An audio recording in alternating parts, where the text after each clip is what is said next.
कल हम श्लोक नंबर 11 कर रहे थे।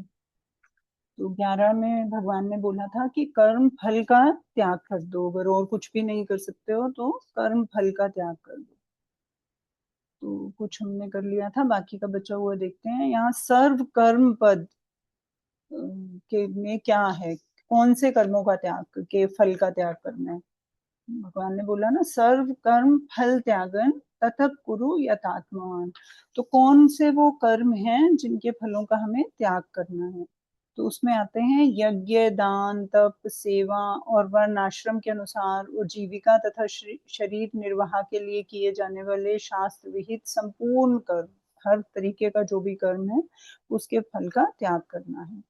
सर्व कर्म फल त्याग का अभिप्राय स्वरूप से कर्म फल का त्याग ना होकर कर्म फल में ममता, आसक्ति, कामना, वासना आदि का ही त्याग है। ये नहीं है कि हमने एग्जाम दिया, बहुत अच्छे नंबर आए तो हम बोलेंगे नहीं नहीं हम तो एक्सेप्ट नहीं कर रहे, या जॉब करके आए तो पैसे जो मिल रहे हैं हम नहीं एक्सेप्ट ही नहीं करेंगे उनको। ऐसे नहीं है। कर्म फल के त्याग का मतलब क्या है कि उसमें ममता, आसक्ति, कामना, वासना ये सब नहीं रखना। जो भी कुछ करना है उसका जो भी फल आएगा उसके अंदर कोई भी अपना भाव नहीं जोड़ना है, राग या द्वेष का उसके साथ। कर्म फल त्याग के साधन में कर्मों का स्वरूप से त्याग करने की बात नहीं कही गई है, क्योंकि कर्म करना तो जरूरी है। जैसा कि पहले कह चुके हैं कि आवश्यकता केवल कर्मों और उनके फलों में ममता, आसक्ति, कामना आदि के त्याग का ही है। कर्म योग के साधक को अकर्मण्य नहीं होना चाहिए। ऐसे नहीं कि कर्म करना ही छोड़ दो, क्योंकि कर्म फल त्याग की बात सुनकर प्राय साधक सोचते हैं कि जब कुछ लेना ही नहीं है तो फिर कर्मों को करने की जरूरत ही क्या है। इसलिए भगवान ने दूसरे अध्याय के 47वें श्लोक में कर्म योग की बात कहते हुए कहा, माते संगोत्स्व कर्मणि, तेरी कर्म करने में आसक्ति ना हो। यह कहकर साधक के लिए अकर्मण्यता का निषेध किया है कि कर्म तो करने आसक्ति ना हो, ऐसा नहीं कर सकते हो तुम। 18वें अध्याय के 9वें श्लोक में भगवान ने सात्विक त्याग के लक्षण बताते हुए कर्मों में फलासक्ति के त्याग को सात्विक त्याग कहा है, ना कि स्वरूप से कर्मों के त्याग को। फलासक्ति का त्याग करके क्रियाओं को करते रहने से क्रियाओं को करने का वेग शांत हो जाता है और पुरानी आसक्ति जो भी है हमारी मिट जाती है। फल की इच्छा ना रहने से कर्मों के साथ सर्वथा संबंध विच्छेद हो जाता है और नई आसक्ति पैदा नहीं होती। फिर साधक कृतकृत्य हो जाता है। पदार्थों में राग, आसक्ति, कामना, ममता, फलेच्छा आदि ही क्रियाओं का वेग पैदा करने वाली है। इनके रहते हुए हठ पूर्वक क्रियाओं का त्याग करने पर भी क्रियाओं का वेग शांत नहीं होता। राग द्वेष रहने के कारण साधक की प्रकृति पुनः उसे कर्मों में लगा देती है। अतः राग द्वेष आदि का त्याग करके निष्काम भाव पूर्वक कर्तव्य कर्म करने से ही क्रियाओं का वेग शांत हो जाता है। जिन साधक की सगुण साकार भगवान में स्वाभाविक श्रद्धा और भक्ति नहीं है, प्रत्युत व्यवहारिक और लोक हित के कार्य करने में अधिक श्रद्धा और रुचि है, ऐसे साधकों के लिए यह साधन बहुत उपयोगी है। भगवान ने जहां भी कर्म फल त्याग की बात कही, वहां आसक्ति और फलेच्छा के त्याग का अध्याहार कर लेना चाहिए, क्योंकि भगवान के मत में आसक्ति और फलेच्छा का पूरी तरह से त्याग होने से ही कर्मों से सर्वथा संबंध विच्छेद होता है। संपूर्ण कर्मों के फल फलेच्छा का त्याग भगवत प्राप्ति का स्वतंत्र साधन है। कर्म फल त्याग से विषय आसक्ति का नाश होकर शांति की प्राप्ति हो जाती है। उस शांति का उपभोग ना करने से, अर्थात उसमें सुख बुद्धि करके उसमें ना अटकने से, वह शांति परम तत्व का बोध कराकर उससे अभिन्न करा देती है। 11वें अध्याय के 55वें श्लोक में भगवान ने साधक भक्त के 5 लक्षणों में एक लक्षण संग वर्जित, आसक्ति से रहित बताया था। इस श्लोक में भगवान संपूर्ण कर्मों के फल त्याग की बात कहते हैं, जो संसार की आसक्ति से आसक्ति के सर्वथा त्याग से ही संभव है। इस सर्व कर्म फल त्याग का फल भगवान ने इसी अध्याय के 12वें श्लोक में बताया कि तत्काल परम शांति प्राप्त हो जाएगी। ऐसे यह समझना चाहिए कि केवल आसक्ति का सर्वथा त्याग करने से भी परम शांति अथवा भगवान की प्राप्ति हो जाती है। परिशिष्ट भाव है, अगर साधक सर्वथा भगवान के लिए कर्म ना कर सके तो उसको फलेच्छा का त्याग करके कर्म करना चाहिए, क्योंकि फलेच्छा ही बांधने वाली होती है। फले सक्तो निबध्यते। ठीक है, भगवान ने 8वें श्लोक से 11वें श्लोक तक एक साधन में असमर्थ होने पर दूसरा, दूसरे साधन में असमर्थ होने पर तीसरा और तीसरे साधन में असमर्थ होने पर चौथा साधन बताया है। इससे शंका हो सकती है कि क्या अंत में बताया गया सर्व कर्म फल त्याग सबसे निम्न श्रेणी का है, क्योंकि उसको सबसे अंत में कहा गया है तथा भगवान ने उसका कोई फल भी नहीं बताया। इस शंका का निवारण करते हुए भगवान सर्व कर्म फल त्याग रूप की साधन की श्रेष्ठता और फिर उसका फल बताते हैं। अब जो ये मार्ग बताया भगवान ने कि सर्व कर्म फल त्याग कर दो, तो ये अलग-अलग इंडिपेंडेंट 4 साधन हैं। तो इसका फिर अब बाकी सबका भगवान ने बताया कि मेरी प्राप्ति हो जाएगी उनसे, है ना? मुझ में स्थित हो जाओगे, ऐसे सिद्धि मिल जाएगी, ऐसे भगवान ने बताया। लेकिन इसमें नहीं भगवान ने अभी बताया कि क्या होगा, इसको करने से क्या होगा। तो ये नेक्स्ट श्लोका में बताते हैं 12वें नंबर श्लोक में। 12वें श्लोक में भगवान कहते हैं, श्रेयो हि ज्ञानमभ्यासात् ज्ञानाध्यानो विशिष्यते ध्यानात् कर्मफलत्यागाच्छान्तिरनन्तरम्। अभ्यास से शास्त्र ज्ञान श्रेष्ठ है, शास्त्र ज्ञान से ध्यान श्रेष्ठ है और ध्यान से भी सब कर्मों के फल की इच्छा का त्याग श्रेष्ठ है, क्योंकि त्याग से तत्काल ही परम शांति प्राप्त हो जाती है। तो भगवान ने इसको सर्वश्रेष्ठ साधन बताया है। वैसे भी सर्वश्रेष्ठ तो होगा ही, क्योंकि एक इससे पहले वाले श्लोका में हम क्या कर रहे थे कि कर्म को त्याग कर रहे थे, कर्म जो कर रहे थे वो सब भगवान के लिए कर रहे थे, है ना? जब भगवान ने बोला कि वो ना कर सको, सब कर्म को मेरे अर्पण ना कर सको, तो कर्म फल का त्याग करो। तो पहले हम कर्म जो कर रहे थे भगवान को अर्पण करके कर रहे थे, वो तो चलो इजी है, जिसका भक्ति भाव हो गया वो भगवान को अर्पण करके कर्म कर देगा। लेकिन जो कर्म कर रहा है अपने लिए कर रहा है और फिर उसके सिर्फ फल का त्याग करना है उसको, तो ये तो और भी डिफिकल्ट बात है ना, कि कर्म अपने लिए सोच के कर रहा है कि मैं अपने लिए कर रहा हूँ। वो तो भगवान को अर्पण करके जब हम कुछ भी काम कर रहे हैं तो जो भी फल आएगा उसको भी भगवान को अर्पण कर देंगे। This is easier to do. जब कर्म अपने लिए सोच कर रहे हैं, जीवात्मा को प्रमुख मानकर, सत्ता संसार की सत्ता महत्ता को प्रमुख मानकर कर रहे हैं, तो फिर उसकी सिर्फ फल की इच्छा छोड़नी है। ये तो और भी ज्यादा जो है मुश्किल श्रेष्ठ काम है ये। जितना ज्यादा मुश्किल होगा उतना ज्यादा श्रेष्ठ होगा, उतना ज्यादा उसका जो है रिजल्ट जो है हमें ज्यादा मिलेगा। तो भगवान ने अभी इसमें बताया कि ये सबसे ज्यादा श्रेष्ठ है, क्योंकि क्या है, इससे इमीडिएट शांति प्राप्त हो जाती है, तत्काल ही परम शांति प्राप्त हो जाती है। इसकी व्याख्या है, एक एक साधन में असमर्थ होने पर कर्मशः समर्पण योग, अभ्यास योग, भगवत अर्थ कर्म और कर्म फल त्याग, ये 4 साधन बताए। क्या क्या बताए? तो समर्पण बता दिया, मन बुद्धि सबका समर्पण कर दो। फिर अभ्यास करो, अभ्यास योग करो, अभ्यास से ये कोशिश करो बार बार करने की, अगर नहीं कर पा रहे हो तो। फिर भगवद अर्थ कर्म करो, भगवान को अर्पण करते जाओ सारे कर्म, और ये सब कुछ नहीं कर पा रहे हो तो कर्म फल का त्याग कर दो। ये 4 साधन बताए। तो इससे ऐसा लगता है कि पहले साधन की अपेक्षा आगे का साधन नीचे दर्जे का है, और अंत में कहा गया कि कर्म फल त्याग का साधन सबसे नीचे दर्जे का है। इस बात की पुष्टि इससे भी होती है कि पहले 3 साधनों में भगवत प्राप्ति स्वरूप फल की बात कही गई है। पहले में कहा निवशिष्यसि में, ये तुम मेरे में ही निवास करोगे, माम इच्छाप्तुन, मेरी इच्छा रखते हुए तुम मुझे प्राप्त हो जाओगे, और सिद्धिम वाप्स्यसि, सिद्धि मिल जाएगी तुम्हें। लेकिन 11वें श्लोक में जहाँ कर्म फल त्याग करने की बात कही, वहां कोई बताया ही नहीं कि भगवत प्राप्ति होगी। इन सबको दूर करने के लिए पूरा का पूरा श्लोक ही बता दिया कि क्या प्राप्त होगा वो करने से। इसमें भगवान ने कर्म फल त्याग को श्रेष्ठ और तत्काल परम शांति देने वाला बताया है, जिससे कि इस चौथे साधक को कोई निम्न श्रेणी का ना समझ ले। कारण कि इस साधन में आसक्ति, ममता और फलेच्छा के त्याग की प्रधानता होने से जिस तत्व की प्राप्ति समर्पण योग, अभ्यास योग और भगवद अर्थ कर्म करने से होती है, उसी तत्व की प्राप्ति कर्म फल त्याग से भी इमीडिएटली प्राप्त हो जाती है। वास्तव में उपयुक्त चारों साधन स्वतंत्रता से भगवत प्राप्ति कराने वाले हैं। साधकों की रुचि, विश्वास और योग्यता की भिन्नता के कारण ही भगवान ने 8वें से 11वें श्लोक तक 4 अलग अलग साधन कहे हैं। जहां तक कर्म फल के त्याग के फल भगवत प्राप्ति को अलग से 12वें श्लोक में कहने का प्रश्न है, उसमें यही विचार करना चाहिए कि समर्पण योग, अभ्यास योग एवं भगवत अर्थ कर्म करने से भगवत प्राप्ति होती है, ये तो पता ही है। लेकिन कर्म फल त्याग से भी भगवत प्राप्ति होती है, ये हम यूजुअली नहीं मानते हैं। इसको अपने लिए ही मानते हैं कि आसक्ति का त्याग करने से हम खुद ही हमें अच्छा लगेगा, हम शांत रहेंगे, हमारे में राग द्वेष उत्पन्न नहीं होंगे, हम विचलित नहीं होंगे। लेकिन ऐसा नहीं मानते कि इससे भगवत प्राप्ति ही हो जाएगी। इसलिए प्रचलित साधनों की अपेक्षा इसकी श्रेष्ठता बताने के लिए 12वां श्लोक कहा, और उसी में कर्म फल त्याग का फल कहना उचित प्रतीत होता है।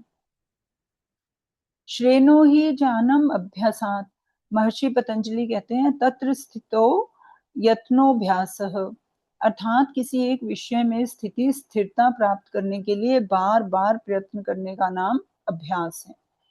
यहाँ इस श्लोक में अभ्यास शब्द केवल अभ्यास रूप क्रिया वाचक है, अभ्यास योग का वाचक नहीं है, क्योंकि इसमें प्राणायाम, मनोनिग्रह आदि इसमें है, और अभ्यास में शास्त्र ज्ञान और ध्यान नहीं है, तथा कर्म फल की इच्छा का त्याग भी नहीं है। जड़ता से संबंध विच्छेद होने पर ही योग होता है, जबकि उपयुक्त साधनों में जड़ता, इंद्रियां, शरीर, मन, बुद्धि का आश्रय रहता है। यहाँ ज्ञान शब्द का अर्थ शास्त्र ज्ञान है, तत्व ज्ञान नहीं है, क्योंकि तत्व ज्ञान तो सभी साधनों का फल है। अतः यहाँ जिस ज्ञान की अभ्यास से तुलना करी जा रही है, उस ज्ञान में ना तो अभ्यास है, ना ध्यान है, ना कर्म फल त्याग है। जिस अभ्यास में ये तीन चीजें नहीं हैं, ऐसे अभ्यास की अपेक्षा उपयुक्त ज्ञान ही श्रेष्ठ है। भगवान ने बोला ना, श्रेयो श्रेयो ही ज्ञानम अभ्यासांच, तो कौन सा अभ्यास, कौन से अभ्यास की बात कही गई है? ये अभ्यास जो है सिर्फ किसी रेपिटेशन करना, जो ऐसे पहले भी आया था कि अभ्यास योग नहीं है, ये अभ्यास क्रियात्मक रूप है, क्योंकि इसमें तत्व ज्ञान की बात नहीं की जा रही है। तत्व ज्ञान के अंदर जो है ध्यान करना पड़ेगा, है ना, और कर्म फल का त्याग करना पड़ेगा, और शास्त्र का ज्ञान होना पड़ेगा, वो सब नहीं है इसके अंदर। शास्त्रों के अध्ययन और सत्संग के द्वारा आध्यात्मिक जानकारी तो प्राप्त कर लें, पर ना तो उसके अनुसार वास्तविक तत्व का अनुभव करें, और ना ध्यान, अभ्यास और कर्म फल त्याग किसी साधन का अनुष्ठान करें। ऐसी केवल शास्त्रों की जानकारी के लिए यहाँ जैनम पद आया है, कि सिर्फ हमने शास्त्रों से पढ़ के इंटेलेक्चुअली समझ लिया कि ये ऐसा होता है, लेकिन उसका अनुभव नहीं हुआ, क्योंकि हमने कुछ उसके लिए किया ही नहीं। उसके लिए क्या करना पड़ेगा? या तो ध्यान करना पड़ेगा, या अभ्यास योग करना पड़ेगा, या कर्म फल त्याग करना पड़ेगा, लेकिन हम कर कुछ नहीं रहे हैं। हमें सिर्फ पता चल गया कि ये ऐसा एक ज्ञान होता है, तत्व ज्ञान बुद्धि से पता चल गया। इस ज्ञान को उपयुक्त अभ्यास की अपेक्षा श्रेष्ठ कहने का तात्पर्य है कि आध्यात्मिक ज्ञान से रहित अभ्यास भगवत प्राप्ति में उतना सहायक नहीं होता, जितना अभ्यास से रहित ज्ञान सहायक होता है। कि हम किसी चीज का अभ्यास करते रहें, लेकिन उसमें आध्यात्मिक ज्ञान ना हो, मान लो, तो वो भगवत प्राप्ति नहीं करा सकता हमें। लेकिन हमें ज्ञान हो गया है और अब हम अभ्यास नहीं कर रहे हैं, दैट इज बेटर, कि कम से कम बुद्धि के लिए एक स्तर तो क्लियर हो गया, हमें ज्ञान तो हो गया। कारण कि ज्ञान से भगवत प्राप्ति की अभिलाषा जागृत हो सकती है ना। अगर हमें सही से ज्ञान हो गया है, तो क्या है, हमें भगवत प्राप्ति की कम से कम कभी ना कभी इच्छा तो जागृत हो जाएगी, जिससे संसार से ऊंचा उठना सुगम हो सकता है। उतना अभ्यास मात्र से नहीं हो सकता। खाली हम संसारिक किसी चीज के लिए अभ्यास करते रहें तो वो हमें भगवत प्राप्ति नहीं करवा सकता वो। फिर कहते हैं ज्ञाना ध्यान विशिष्यते, यहाँ ध्यान शब्द केवल मन की एकाग्र रूप क्रिया का वाचक है, ध्यान योग का वाचक नहीं है। इस ध्यान में शास्त्र ज्ञान और कर्म फल त्याग नहीं है। ऐसा ध्यान उस ज्ञान की अपेक्षा श्रेष्ठ है जिस ज्ञान में अभ्यास, ध्यान और कर्म फल त्याग नहीं है। कारण कि ध्यान से मन का नियंत्रण होता है, जबकि केवल शास्त्र ज्ञान से मन का नियंत्रण नहीं होता। तो हमने जान ले लिया, उसकी बजाय अगर हम ध्यान कर लें तो ज्यादा बेटर होगा, कि मन और नियंत्रित हो जाएगा। ध्यान से तो सिर्फ ज्ञान अगर हम लेके बुद्धि के लेवल पर बैठ जाएं तो उससे हमारा नियंत्रण तो नहीं होगा। इसलिए मन के नियंत्रण से क्या होगा, ध्यान से जो शक्ति संचित होती है वह शास्त्र ज्ञान से नहीं होती। यदि साधक उस शक्ति का सदुपयोग करके परमात्मा की तरफ बढ़ना चाहे तो जितनी सुगमता उसको होगी उतनी शास्त्र ज्ञान वाले को नहीं होगी। इसके साथ साथ ध्यान करने वाले साधक को अगर वह शास्त्र का अध्ययन करे तो मन की एकाग्रता के कारण वास्तविक ज्ञान की प्राप्ति बहुत सुगमता से हो सकती है, जबकि केवल शास्त्र अध्यायी साधक को चाहने पर भी मन की चंचलता के कारण ध्यान लगाना कठिन होगा। आजकल भी देखा जाए तो शास्त्र का अध्ययन करने वाले आदमी जितने मिलते हैं उतने मन की एकाग्रता का उद्योग करने वाले नहीं मिलते। शास्त्र पढ़ने वाले, बताने वाले, फिलॉसफी, इंटेलेक्चुअल वो तो बहुत मिल जाएंगे, है ना, व्हाट्सएप ज्ञान।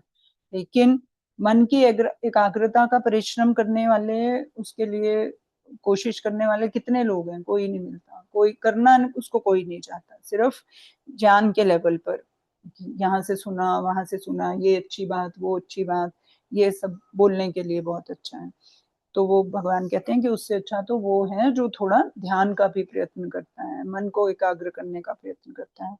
और ध्यानात कर्म फल त्याग, ज्ञान और कर्म फल त्याग से रहित ध्यान की अपेक्षा ज्ञान और ध्यान से रहित कर्म फल त्याग श्रेष्ठ है। ना तो शास्त्र ज्ञान हुआ, ना ही ध्यान किया, लेकिन कर्म फल का त्याग कर दिया तो वो इन सबसे श्रेष्ठ है, इनकी अपेक्षा श्रेष्ठ है। यहाँ कर्म फल त्याग का अर्थ कर्मों और कर्म फलों का स्वरूप से त्याग नहीं है, प्रत्युत कर्मों और उनके फलों में ममता, आसक्ति और कामना का ही त्याग है। उत्पत्ति विनाशील सबकी सब वस्तुएं कर्म फल हैं। उनकी आसक्ति का त्याग करना ही संपूर्ण कर्मों के फलों का त्याग करना है। कर्मों में आसक्ति और फलेच्छा ही संसार में बंधन का कारण है। आसक्ति और फलेच्छा ना रहने से कर्म फल त्यागी पुरुष सुगमता पूर्वक संसार बंधन से मुक्त हो जाता है। शरीर, इंद्रियां, मन, बुद्धि, योग्यता, सामर्थ्य, पदार्थ आदि जो कुछ मनुष्य के पास है वह सब का सब संसार से ही मिला हुआ है, उसका व्यक्तिगत नहीं है। इसलिए कर्म फल त्यागी अर्थात कर्म योगी मिली हुई शरीर आदि सब सामग्री को अपनी और अपने लिए ना मानकर उसको निष्काम भाव पूर्वक संसार की ही सेवा में लगा देता है। इस प्रकार मिली हुई सामग्री जड़ता का प्रवाह संसार की तरफ ही हो जाने से उसका जड़ता से संबंध विच्छेद हो जाता है और उसको परमात्मा से अपने स्वाभाविक और नित्य सिद्ध संबंध का अनुभव हो जाता है। इसलिए कर्म योगी के लिए अलग से ध्यान लगाने की जरूरत ही नहीं पड़ती। अगर वह ध्यान लगाना भी चाहे तो कोई संसारिक कामना तो है नहीं उसकी, तो उसका सुगमता पूर्वक ध्यान लग जाता है। जबकि सकाम भाव के कारण सामान्य साधक को ध्यान लगाने में कठिनाई होती है। जब तक ध्यान लगाने में क्या कठिनाई क्या आती है हमारे को, कि हमारे मन में विचार आते रहते हैं। विचार के कौन से विचार आते हैं? संसार के ही तो विचार आते हैं, जिनमें हमारा राग होता है या जिनमें हमारा द्वेष होता है। जब राग द्वेष ही खत्म हो गए तो फिर ध्यान लगाने में क्या दिक्कत है? कोई प्रॉब्लम नहीं है, कोई विचार आएगा ही नहीं, तंग ही नहीं करेगा, क्योंकि वो जो भी काम कर रहा है वो कामना रहित होकर कर रहा है।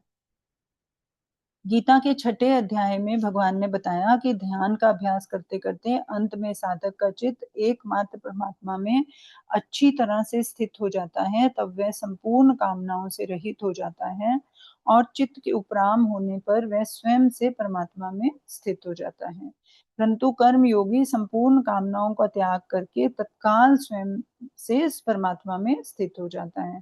कारण कि यह ध्यान में परमात्मा में चित्त लगाया जाता है, इसलिए उसमें चित्त जड़ता का आश्रय रहने से चित्त का जड़ता के साथ बहुत दूर तक संबंध बना रहता है। परंतु कर्म योग में ममता और कामना का त्याग किया जाता है, इसलिए उसमें कामना और जड़ता का त्याग करने के साथ ही चित्त का भी त्याग हो जाता है, इमीडिएटली त्याग हो जाता है।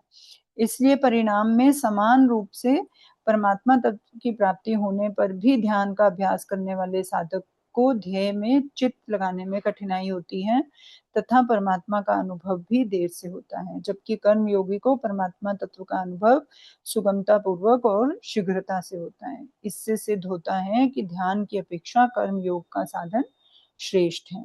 अपना कुछ नहीं है, अपने लिए कुछ नहीं चाहिए और अपने लिए कुछ नहीं करना, यही कर्म योग का मूल महामंत्र है,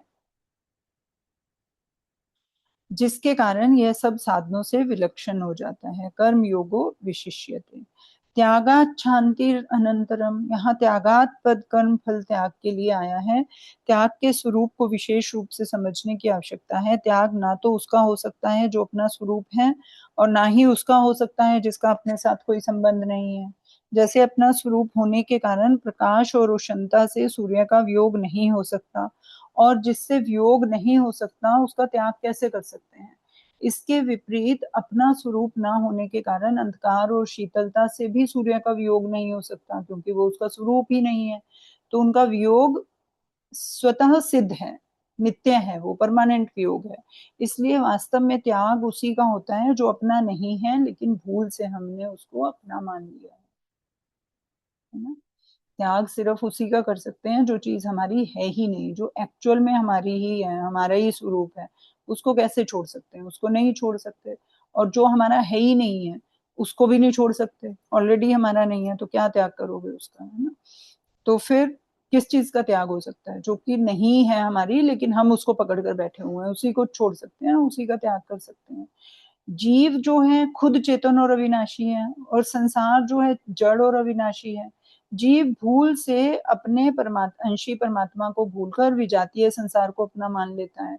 तो संसार से माने हुए संबंध का ही त्याग करना है। भगवान का त्याग तो हम कर ही नहीं सकते, क्योंकि हम उसी का अंश है। चेतना स्वरूप जीवात्मा परमात्मा का ही अंश है, उसका त्याग नहीं कर सकते हैं।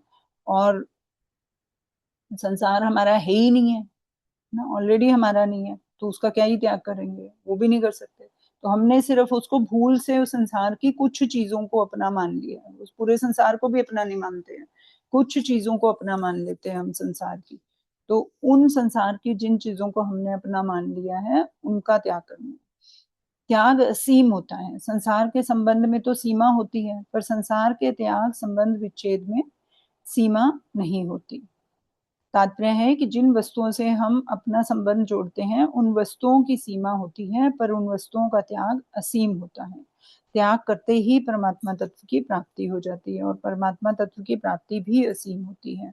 कारण कि परमात्मा तत्व देश काल वस्तु व्यक्ति आदि की सीमा से रहित असीम है।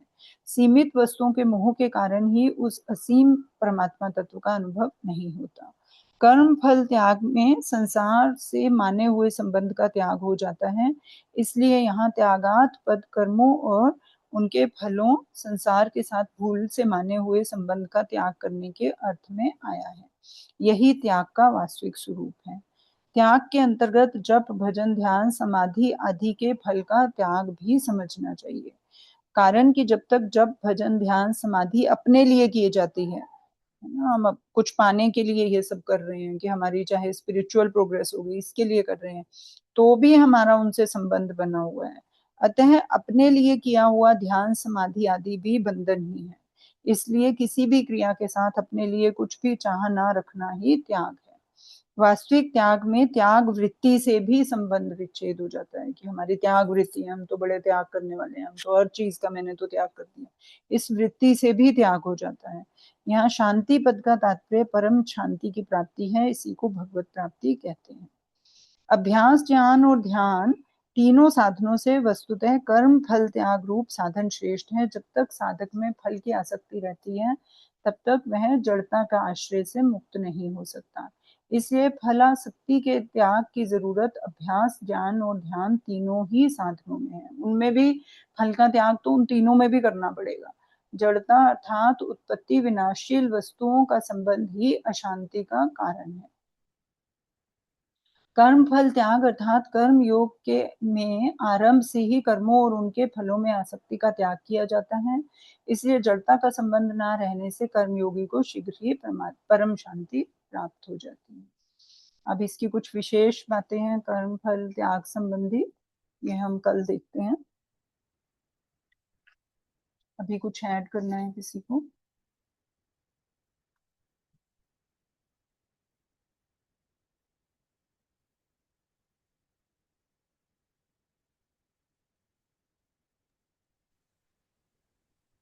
तो जो फल की इच्छा का हम त्याग करते हैं, वही सबसे श्रेष्ठ माना गया है ना। हाँ, वो सब में करना कर्म ही फल नहीं। की इच्छा क्या।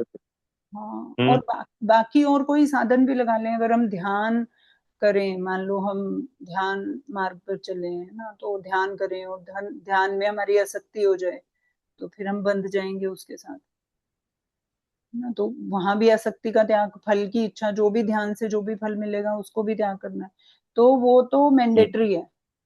सब मार्ग में उसको अप्लाई करना ही पड़ेगा, तभी जो है हम परम शांति को प्राप्त, है ना। नहीं तो जो ज्ञान करते हैं या ध्यान करते हैं, जो ऐसे लोग होते हैं, वो भी तो कितने अभिमानी हो जाते हैं ना, कि हम अभिमान हो जाता है हम्म। उनको अपनी मेडिटेशन का या अपने ज्ञान का या किसी भी चीज का।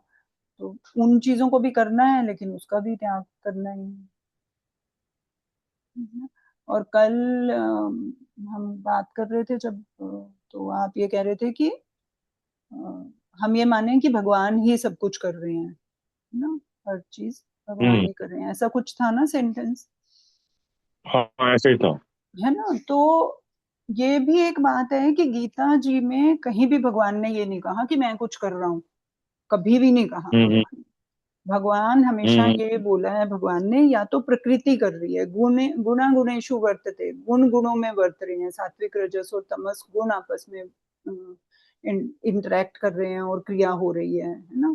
या फिर प्रकृति कर रही है, या फिर जीव कर रहे हैं, जीवात्मा कर रही है ना। भगवान तो सिर्फ शक्ति देने वाले हैं, जो भी जो कुछ भी कर रहा है, तभी तो इतने सारे भगवान ने पाथ बताए कि आप कर्म को मेरे लिए अर्पण करो, कर्म फल का त्याग करो, है ना, मन बुद्धि को मेरे में लगा दो। और या फिर ज्ञान मार्ग पर अगर चलोगे तो ये मान के चलोगे कि प्रकृति कर रही है, तब भी ये नहीं कह सकते हम कि भगवान कर रहे हैं। तब हमें ये मानना पड़ेगा कि चेतन तत्व तो अविनाशी, अमर, अकर्ता है ना। भगवान तो अकर्ता है, क्योंकि वो तो ब्रह्मन का, प्योर ब्रह्मन का, चेतन का पार्ट है। ऐसे ही जीवात्मा भी अकर्ता है, जो संबंध मानने के कारण ही हम कुछ करते चले जा रहे हैं ना। आत्मा परमात्मा तो सब एक ही है, तो हम तो अकर्ता है हम्म। वास्तव में। वास्तव में जो जीवात्मा है वो तो अकर्ता है, वो कहाँ कुछ कर रही है, वो थोड़ा कुछ कर रही है, वो तो साक्षी हम्म। है। ऐसे ही भगवान भी साक्षी है, तो भगवान थोड़ी ना कुछ कर रहे हैं। तो जब हम ज्ञान मार्ग पर चल रहे हैं मान लो, है ना, तो हम ये कहेंगे कि प्रकृति कर रही है। आगे आएगा सत्व रजस और तमो गुणों के कारण जो भी अपियरेंस है वो गुणों के कारण हो रही है, वो आपस में उनकी इंटरफेरेंस है, बरत रहे हैं, इसलिए हो रहा है। या फिर जीवात्मा संबंध मानकर संसार की चीजों के साथ उसको ऐसा लग रहा है कि मैं कर रहा हूं, है ना। हमें लग रहा है ना कि मैं कर रहा हूँ, लेकिन मैं थोड़ा कर रहा हूँ कुछ भी, मैं तो साक्षी हूँ। ये हमने देख लिया, तो फिर हम कहते हैं कि भगवान कर रहे हैं। भगवान भी नहीं कर रहे हैं, भगवान की शक्ति कर रही है। उस शक्ति को नाम दे दिया गया है प्रकृति का या माँ का या माया का या वट एवर, जो जिस भी चीज का। जो प्योर चेतन तत्व है ना, वो तो एक्चुअल में कुछ भी नहीं कर रहा, वो साक्षी है। जैसे हमारा भी प्योर चेतन तत्व जो है वो साक्षी है, संबंध से मान के हम कर रहे हैं, ऐसे ही भगवान की जो शक्ति है वो कर रही है। कर्म हम बट जब हम हम, जैसे कहते हैं ना कि भाई ना मैं करता ना मैं भोगता, भाई मैं हाँ खाली दृष्टा हूँ। हाँ अब मैं से मतलब बॉडी नहीं है, मतलब कि वो जीव जीव ही है वो। हाँ, मतलब शरीर है, शरीर जो भी है, रजस के अंतर्गत क्रिया हो रही है, तमस के अंतर्गत ये सब पदार्थ हैं। तो पदार्थ जो हैं वो क्रिया से इंटरेक्ट होकर कुछ होता जा रहा है, जो भी हम्म। एक्टिविटी हमें दिख रही है वो, ना। वास्तव में तो भगवान तत्व, मैं तत्व,